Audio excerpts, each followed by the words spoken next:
Labrīt, godājumā publika, dāmas un kungi, kā mēs teikt tādos gadījumos, bet, ja tā nopietni, tad tiešām labrīt vai labdien, kā kuram kas ir sācies jau, un tā kā šodien ir brīvdiena, svētdiena, es nolēmu šo to ierakstīt, jo vienkārši atļauj laiks, un atkal notiek visādi un dažādi notikumi, fakti, kuri mani dara tramīgi, nu tas tā ar humoru, ja? Bet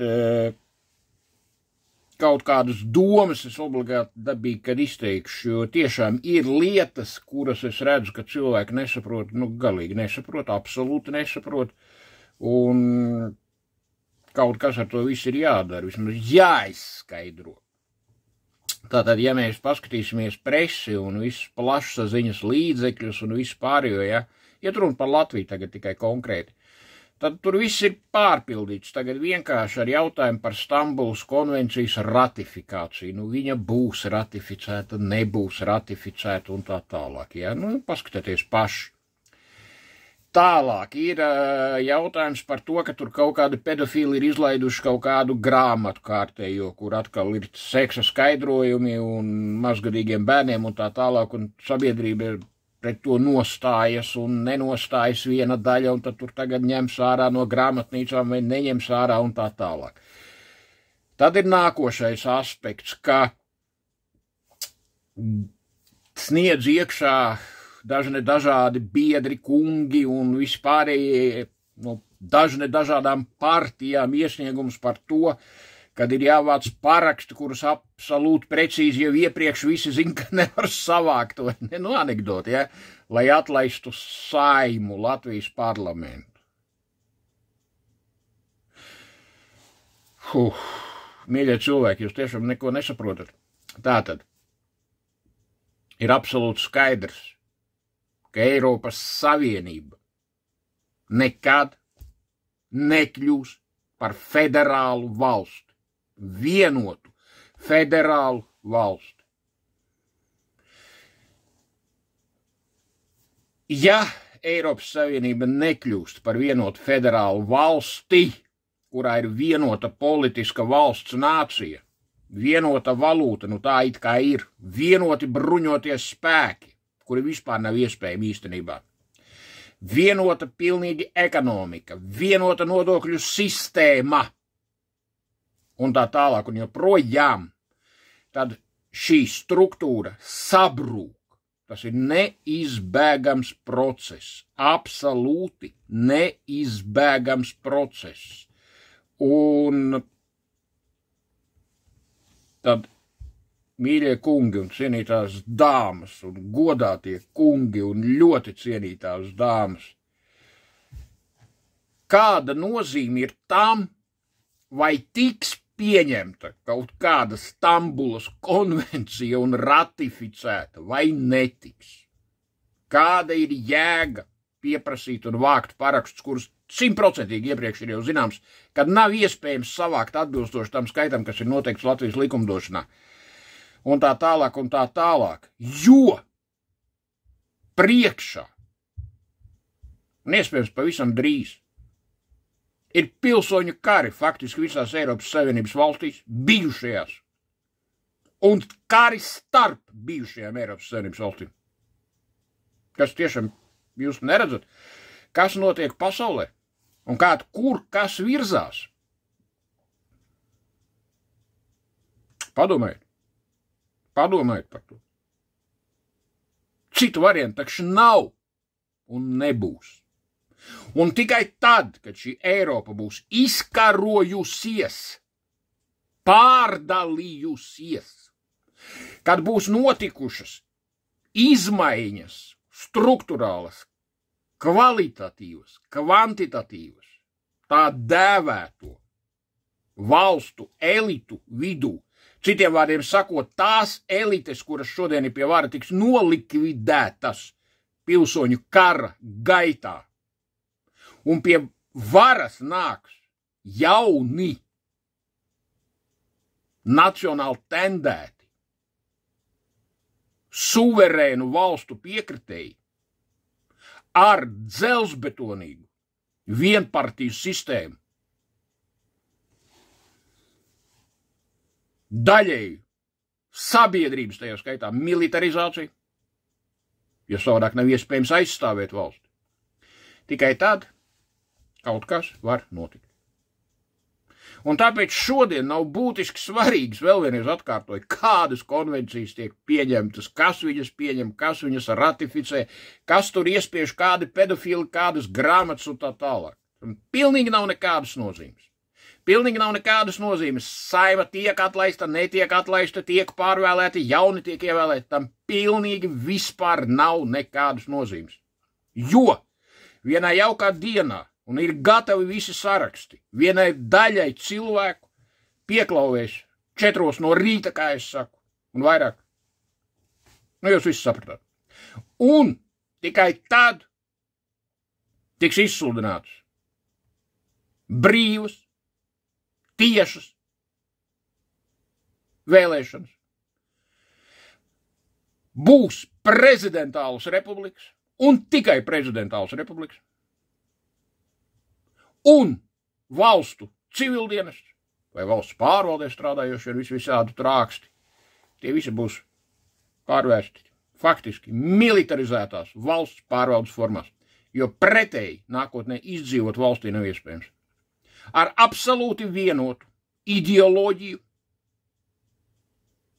ar absolūti vienādiem pienākumiem, prasībām un šo pienākumu izpildi.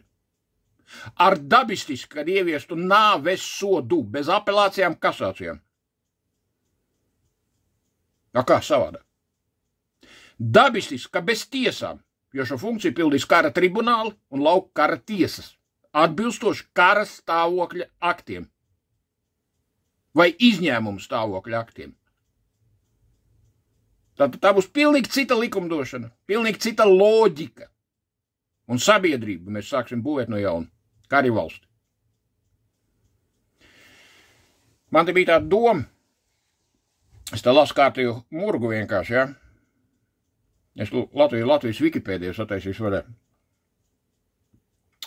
Tātad lieta ir tāda, mēs tagad te, nu ne mēs, te tiek pārdēvēts ielas un viss kaut kas tiek pārdēvēts un kas tiek netiek darīts, ja? Es nezinu, kāpēc neviens nav paskatījies vai nevienam nav pielēcis. Viens baigais aspekts. Man ir jautājums, vai latvieši, pamatnācija, valsts nācija, ir bijuši kādreiz bruņinieki? Mums ir bruņinieku saknes. Jeb tieši otrādi, Latvijas ir cīnījies ar melno bruņinieku. Un zem bruņinieka mēs saprotam tikai vienu vārdu – iekarotājs. Šodienas izpratnē okupants, kuri okupēja mūsu zemes un pakļāva mūsu gribu un iznīcināja mūsu varu. Kāpēc es šo stāstu vienkārši? Es skatos Wikipēdijas, ja?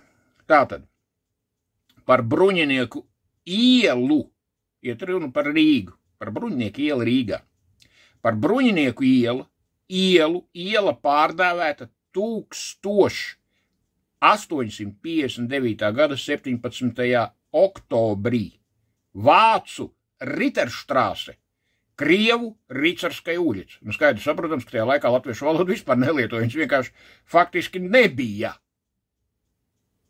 literārā izpratnē un valsts valodas pielietojuma izpratnē.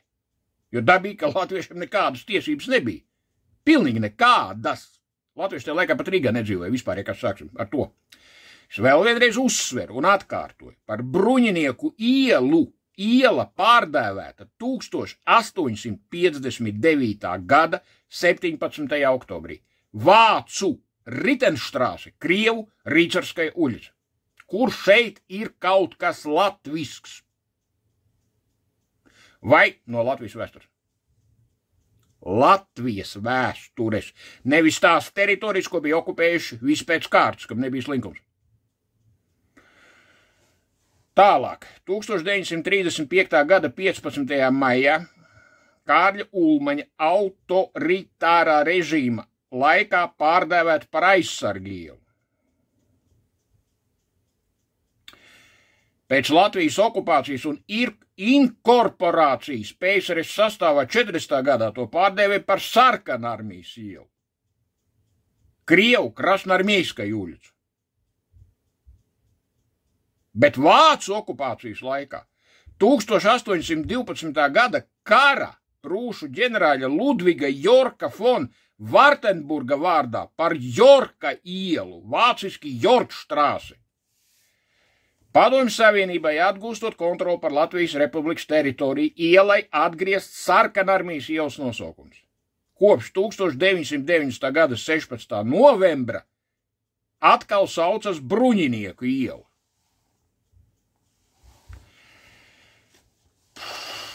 Man ir jautājums. Viņš ir fundamentāls. Nē, es saprotu. Es visu ļoti labi saprotu, ka komunisti 90. gadā atgriez atpakaļ visus okupācijas simbolus Latvijas. Tas ir skaidrs, un tas soļas kā cilvēks. Man ir skaidrs, kāpēc šī Bruņinieku iela vēl šodien ir Bruņinieku iela. Es uzsveru, kas ir absolūti pretēji Latvijas tautas vēsturē. Pats nosaukums Latvijas tautai asociējas tikai un vienīgi ar vārdu iekarotājs, iznīcinātājs. Un kādā veidā šis ielas nosaukums šodien vispār var eksistēt Rīgā? Man ir tāds jautājums. Pie kam šī iela ir bijusi aizsargu iela? Tas ir vienīgā organizācija Latvijas valsts vēsturē, cik no viņa mums te ir gara, kura šo valsti spēja sakārtot.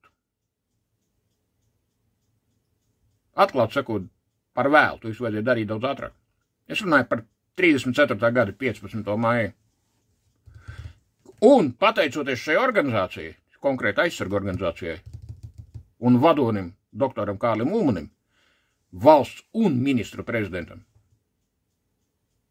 sākās laikmets, kas vēsturē ir palicis kā Ulmaņlaiki vai kā Latvijas zelta laikmets. Tāpēc es ieteiktu tiem, kas sēž Rīgas domē, tur dažādās frakcijās un partijās un neatkarīgie deputāti un vēl tur visādi. Es jums ieteiktu pārdēvēt šo ielu par aizsargu ielu un to izdarīt pēc iespējas ātrāk. Jo tad jūs nenokļūsiet sarakstos, lai gan daudz tur jau esat. Visu labu!